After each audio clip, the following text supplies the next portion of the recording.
लेकिन कुछ कहीं भैया जब बक्सर के प्यार करेला ना तो कहीं आदमी जाके दहाड़ रहेला। लबों पे उसकी कभी बददुआ नहीं होती, बस एक माँ है जो मुझसे कभी खफा नहीं होती। अरे किसी के हिस्से में मकान आई, किसी के हिस्से में दुकान आई, मैं सबसे छोटा बेटा था, इसीलिए मेरे हिस्से में सिर्फ मेरी माँ आई। पहला कलाकार है उपेंद्र भाई, पहला कलाकार गाना जब हम बहुत छोट नहीं थे वो गाना शुरू से मंच पर गाता रहा बनी नहीं आना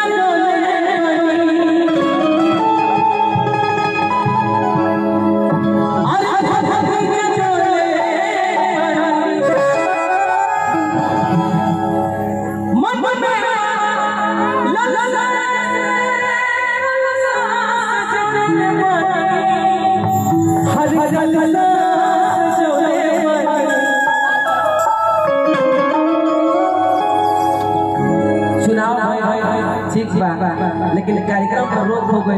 यह कलाकार खातिर बाउर हो गई। 9 महीना 8 महीना जौन ना बैठले है जब गलवो बैठिए गई बा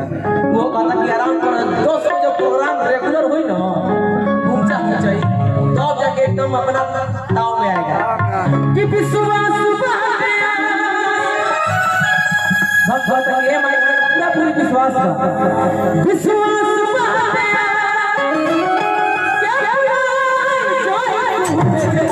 हमरा मनुष्य नहीं हम आजो पहला हमरा रुपया पैसा घूम दो भाई, लेकिन अपना आशीर्वाद में जो मैं पैसा जे भी आई जे भी चल बा कि विश्वास बाटे विश्वास बाटे